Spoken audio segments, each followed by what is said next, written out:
Assalamualaikum warahmatullahi wabarakatuh. Bismillah, alhamdulillah, wa syukru ala ni'amillah. Assalatu wassalamu ala rasulillah wa ala alihi wa sahbihi wa mawala. Amma ba'du. Yang terhormat Bapak Ketua TPPS Kecamatan Lampung, Bapak Sekman.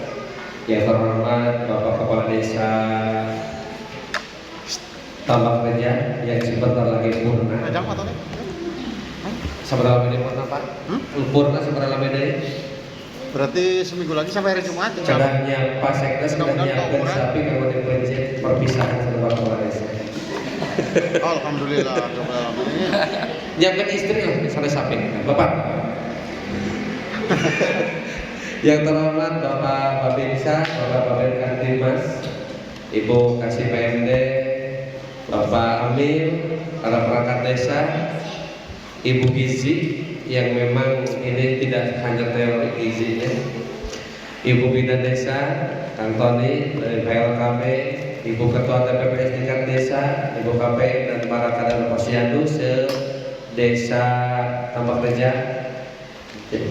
Tidak lupa juga Bapak Kasih Pembangunan Manusia, Bapak Agus, rekan pendamping desa, pendamping lokal Pak Mariono yang saya banggakan.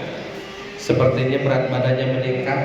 Yang mau ke Bandung siap-siap Bapak bawa kaos. Karena kalau pakai kemeja pulang kemejanya tidak cukup jadi gitu Pak Sekdes.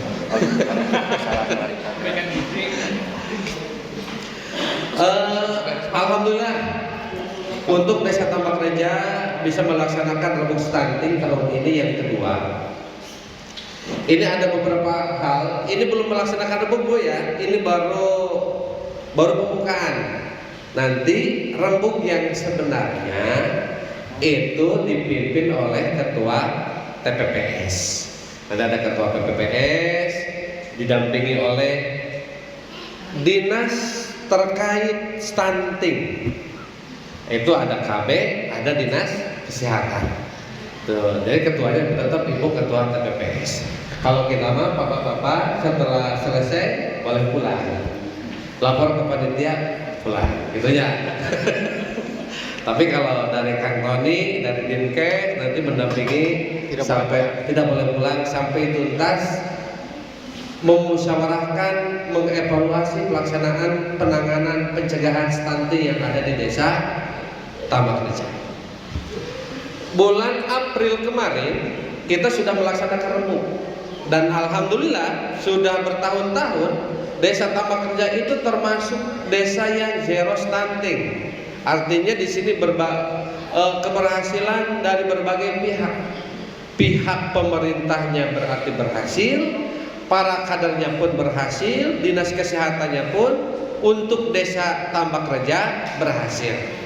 Ini bisa dilihat, ini bisa diartikan bahwa tingkat kesehatan, kesejahteraan warga Desa Tambak Reja jauh lebih baik dibandingkan dengan desa lainnya yang memiliki banyak stunting, merata. Karena kalau memang sudah stunting itu artinya sudah banyak faktor yang menyebabkan. Tetapi Pak Kades, selama masih ada anak, selama masih ada yang nikah Pak Amir, masih ada yang hamil, program stunting itu bakal selalu ada. Itu walaupun ini realnya, faktanya di lapangan memang tidak ada stunting, tapi kita lebih ke pencegahan. Jangan terlena karena kita bertahun-tahun nol, akhirnya anggaran stunting, anggaran pengawalan pencegahan itu dicabut, bisa saja kita kebobolan. Jangan sampai seperti itu. Kita melaksanakan rebuk itu 3 kali dalam setahun, bulan April, bulan Agustus, bulan November, itu untuk mengawal per fasenya. Jangan sampai ada yang stunting tidak terintervensi penyelesaiannya. Dan untuk periode ini, mangga Ibu Ketua TPPS, Kang Tony, kita lihat evaluasi hasil rembuk stunting kemarin, gitu ya. Rembuk stunting kemarin kan kita menghasilkan ini. Salah satunya penerima PMT-nya seperti apa, gitu. Siapa saja. April sampai Agustus sudah sejauh mana perkembangannya? Kalau yang ibu hamil kek, apakah bertambah? Apakah berkurang? Kalau bertambahnya, apakah orang yang sama, nambah yang lain, atau yang lama selesai ada ganti yang lain? Itu nanti silahkan dimusyawarahkan. Kalau yang stunting otomatis tidak ada ya, aman. Berarti kita ke gizi. Yang gizi buruknya seperti apa? Apakah tetap selesai bertambah? Yang gizi kurangnya seperti apa juga gitu. Itu maka itu urusan yang berkompeten. Kalau pendamping desa itu hanya mendukung. Nah, dorong desa, rakyat rembuk stunting, itu bagian pendamping desa. Rembuk nama bagian Kang Tony gitu. Bagian Bu Bidan rembuk nama. Itu maka berarti evaluasi kegiatan dari April sampai Agustus, termasuk ketepatan sasaran. Kita tahu ada sasaran bantuan. Kita tahu ada 3 sumber kemarin. 1 dari BOK Puskesmas. Bagaimana ketepatan sasarannya? Otomatis kebijakan anggaran memang ada di Puskesmas, tapi ketepatan anggaran ada di rembuk stunting. Ke siapa dan bagaimananya? Yang kedua, kalau tambak kerja sudah dapat bantuan telur ikan, Kang Tony? Sudah disalurkan. Nah, ini bagian Kang Tony. Bagaimana ketepatan bantuannya? Gitu. Ini silakan dievaluasi dan kedepannya harus seperti apa.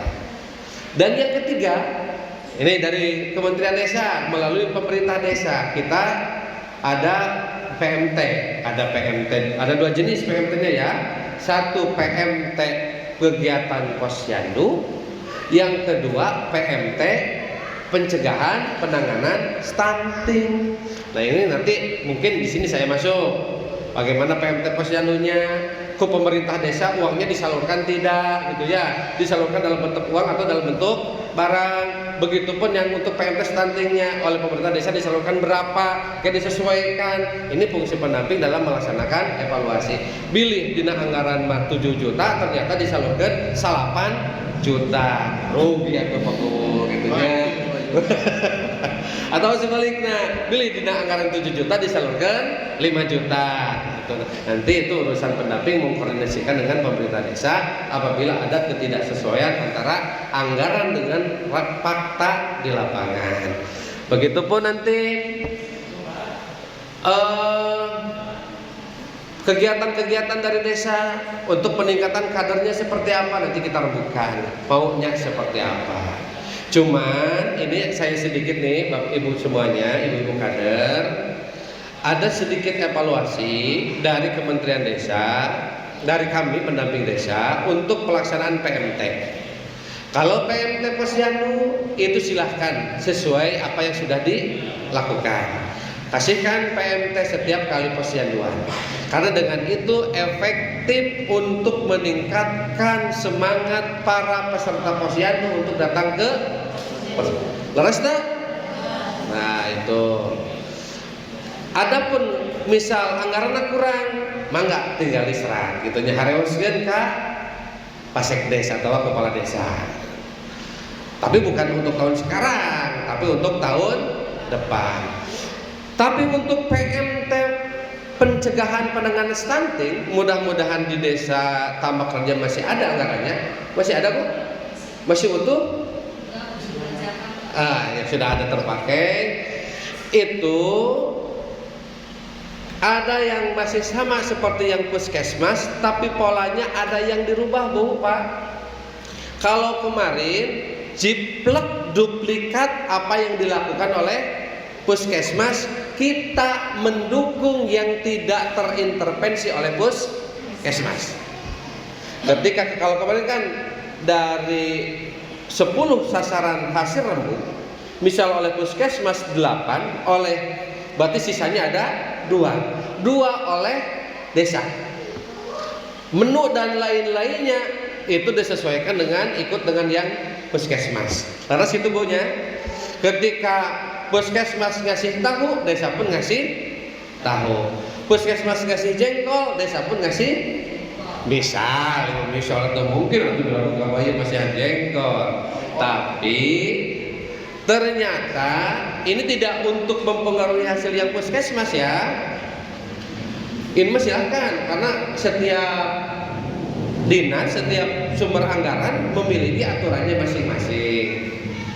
Yang puskesmas silahkan berjalan sesuai aturannya, tetapi yang untuk desa tetap sama ibu semua, tetap sama dikasihkan matang ya, catatan, tetap sama dikasihkan matang, anggarannya sama, cuman yang diganti adalah cita rasanya. Kita fokus ke protein dan buah. Kalau yang kemarin dari puskesmas kan ada karbonya gitu ya, ada variasi lah banyak gitunya. Kalau kita fokus ke protein dan buah, itu pertama. Atau protein dan susu, itu silahkan. Protein buah, protein susu. Kita tidak ngasih nasi, kita tidak ngasih bubur, kita tidak ngasih terigu yang diolah, tapi fokus ke apa bu? Protein dan susu atau protein dan buah dengan cita rasa lakbok, bukan cita rasa yang aneh-aneh. Sal gini, anggaran satu kali porsi ini, satu kali porsi. Kalau yang dari puskesmas kan variasi. Udah sekolah sekian belas ribu misal jadi. Kalau yang dari desa itu, anggaran segitu. Ngesop lauk, udah lauknya rasa lakbok, ulah lauk rasa Kentucky gitunya, ulah lauk rasa mana nanti. Karena apa? Supaya apa? Supaya nanti anak-anak itu setelah program PMT selesai kenal dengan makanan gizi yang ada di lakbok gitu. Nanti kalau anaknya dikasih yang enak-enak, apalagi dengan bahannya yang pakai mentega, pakai apa, pas program PMT selesai, dibalikin karena sop lauk, sop ikan, anak tidak kena. Gitu. Jadi harapkan setelah PMT selesai, ibunya mencoba memberikan makanan yang ada di lakbok, anak siap makan. Jelas bu? Untuk menunya itu silakan dikonsultasikan dengan ahli gizi, tapi kita full protein. Bisa saja hari Senin sop jahe, hari Selasa goreng lele, hari Rabu sop gurame, lubang atau naon lah, itu silakan. Ceplok endog bisa gitu. Itu untuk lebih detailnya nanti ya. Tapi itu jadi supaya full protein gitunya. Karena apa? Saya yakin untuk nasinya itu sudah setiap rumah tangga sudah ada. Jadi ketika satu porsi makan itu, ketika ada protein dan lain protein, karbo, sayuran, itu hanya cukup untuk satu kali makan. Kalau kita fokus ke protein, itu anak bisa cukup untuk 2 kali makan. Artinya itu karbo serahkan ke orang tua, paling tidak desa bisa mensubsidi kebutuhan protein anaknya sehari 2 kali. Memang idealnya sehari 3 kali, tapi kober ora kadernya gitunya. Jam 6, jam 7 sudah tos ngetergen goreng lauk. Jam 12 ingkik deui bae, makan sore. Nah, gitu. Kober ora, kalau ora kober berarti cukup 2 kali. Kita siapkan ketika ada anggaran itu 15.000, itu bisa yang 10.000 itu 2 protein, 2 potong protein untuk anak, yang 5.000 itu untuk susu. Gitu. Jadi ketika dikirimkan jam 11, makan siang dengan protein, minum susunya, kemudian makan sorenya insya Allah belum basi, makan dengan protein. Terus berulang seperti itu, insya Allah selesai lah. Dan untuk itu pun Bu, Pak, saya harap ketika nanti ada susu, pastikan susunya diminum oleh sasaran. Karena saya kurang yakin dengan kelakuan para penerima manfaat, gitu ya. Banyak sekali penyelewengan Pak, sudah divariasikan. Karena PMT ini sudah program lama dulu. Waktu masih saya di Kecamatan Purwadadi, PMT itu dikasih berat program 2 minggu sekali, makanan 2 minggu kan, dikasihkan. Ternyata habisnya 2 hari. Sasarannya malah banyak yang tidak makan, nu kenyang, kakakna, ibuna, bapana, akina, nu aya di rumah tangga eta ikut menikmati anggaran PMT. Oh, salah gitunya. Akhirnya apa? PMT stunting, tidak ada korelasinya. Oh itu. Emang pemerintah desa tidak salah, kader tidak salah, yang menyalahgunakan adalah bapaknya. Jawabanna kumaha? Cek bapana teh. Engke endog dipanggeulekeun ku bapana, ieu aya endog ku bapana heula di anjog. Engke budak panggeulekeun. Ujung-ujungna naon? Endogna erep, endogna teu panggeulekeun, teu digantian. Banyak kejadian seperti itu. Ada juga seperti ini. Protein. Di desa tetangga ya, protein dalam bentuk mentah itu disalurkan setiap hari. Salurkan oleh sasaran, teu dipasak Bu, teu dimasak, dikumpul-kumpul. Ketika 1 hari 1 kerat, 1 potong ikan selama 7 hari berarti jadi 7 potong. Dimasak disakalikeun, dikonsumsi ku sakeluarga, tepat sasaran deui bae gitunya. Jadi pemerintah desa kader mikirkan anaknya, tapi orang tuanya mungkin karena pemahamannya yang terbatas, ngambil gampangnya saja.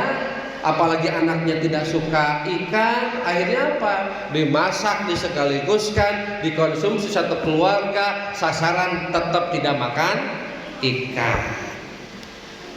Gitu, masalah juga itu. Jadi permasalahannya itu banyak sebenarnya dalam proses PMT. Kenapa kita harus dengan cita rasa itu dan terus berulang-ulang? Itu memperkenalkan makanan itu pada anak. Saya percaya kalau di desa Tamar Kerja ini kan tidak ada kasus stunting, tidak ada orang yang ngeyel dalam memberikan makanan ke anak. Kemungkinan ibu kader pasya sareng ninina kecil dibandingkan dengan desa tetangga.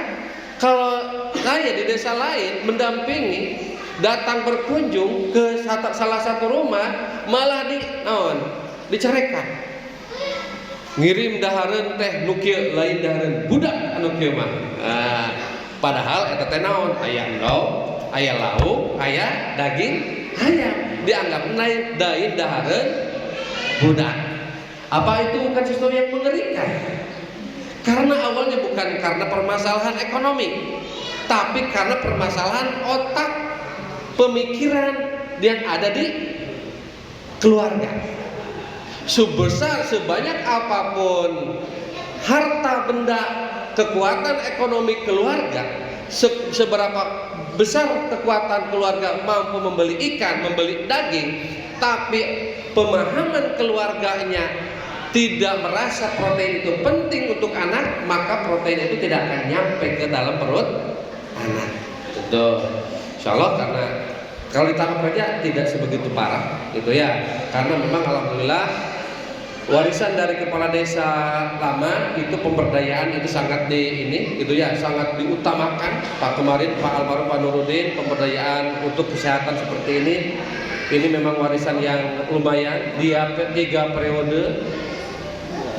Selama 2 periode pertama dia pastinya dalam proses pemberdayaan masyarakatnya sangat peduli. dengan terbukti sampai hari ini beliau sudah tidak ada kejadian stunting. Artinya apa? Urusan gizi, urusan pemahaman ini memang sudah merata di desa Tambak Reja. Kita balik lagi ke proses PMT, Bu. Terlalu panjang, sudah 20 menit, 10 menit lagi gitu ya. Karena saya kontraknya dengan Pak Sekdes 30 menit lah. Lebih 30 menit itu tidak akan dihitung. Kurang gitu Pak Sekdes. Itu kan sendiri. Lebih dari 30 menit swadaya aja. Jadi tadi kalah kapoho. Jadi lupa. Jadi PMT seperti itu ya, cita rasa. Untuk masalah menu dan lain-lainnya itu disesuaikan dengan anggaran. Tetapi Bapak Ibu, walaupun kita tidak ada yang stunting, tugasnya nanti Bu dalam musyawarah itu mengurutkan ranking 1 sampai ranking terakhir antara anak umur dengan tinggi badan. Pastinya ada yang hampir rentan atau yang aman, kondisi aman. Itu di ranking, selisihnya berapa sentinya. Maka mungkin satu desa ini nanti ranking 1, ranking 2, ranking 3. Kalau ranking 1 berarti anak yang paling rentan stunting. Karena banyak kejadian, misal di desa, salah satu desa tetangga kita, ini tidak disebutkan karena di kamera gitu ya, di video.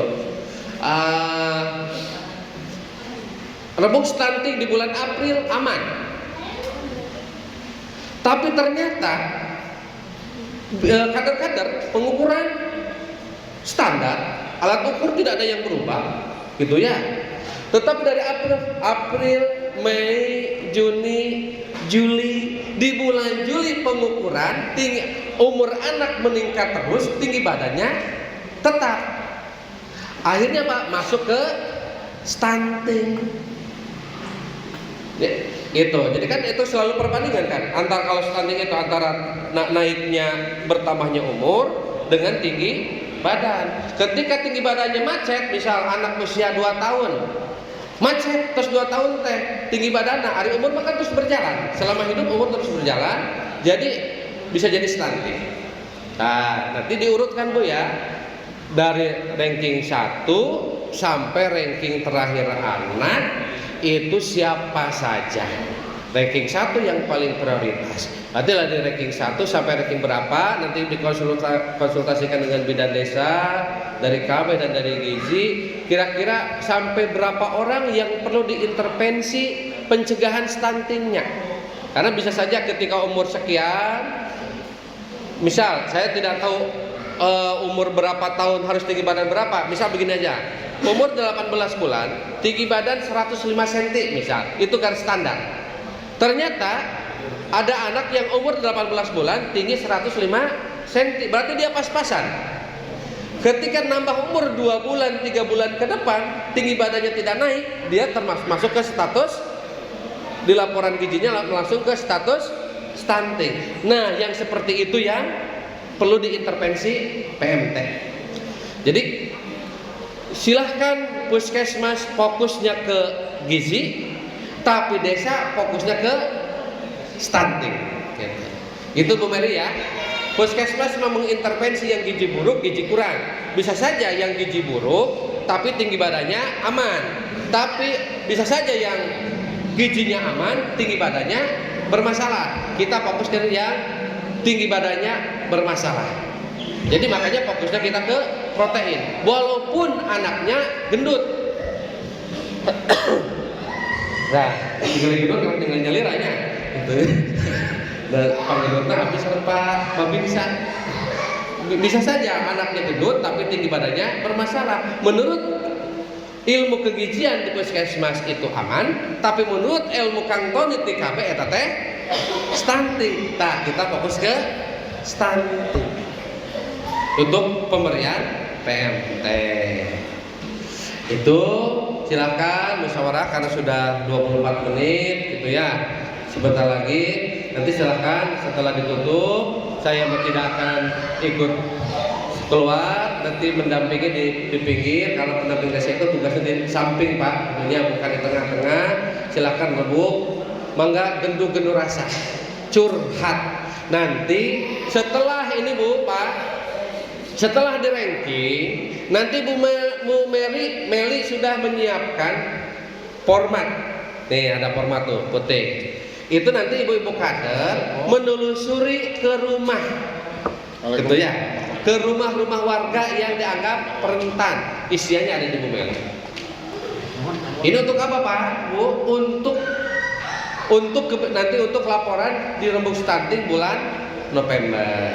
Karena di bulan November itu bulan sensitif. Di bulan November itu, di bulan Desembernya itu musdes penetapan APBDes.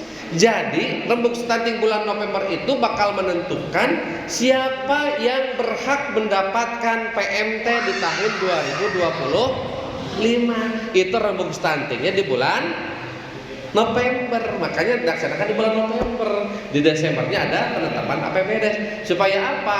Desa menganggarkan itu berdasar, tidak asal ngawak gitunya. Kalau ngawak kan nanti tidak tepat sasaran. Jadi data real calon penerima manfaat itu ini. Bukan hanya PMT sih, tapi dengan kegiatan-kegiatan lainnya juga yang kemarin oleh Ibu Ketua TPPS sudah disampaikan di musyawarah desa. Nanti dikawal juga nanti sebelum penetapan APBDes hasil rembuk stunting awal itu berapa kegiatan yang masuk di anggaran APBDes. Terima kasih, itu yang bisa saya sampaikan. Tanya jawab nanti saya pas rembuk stunting. Billahi taufiq wal hidayah. Wassalamualaikum warahmatullahi wabarakatuh.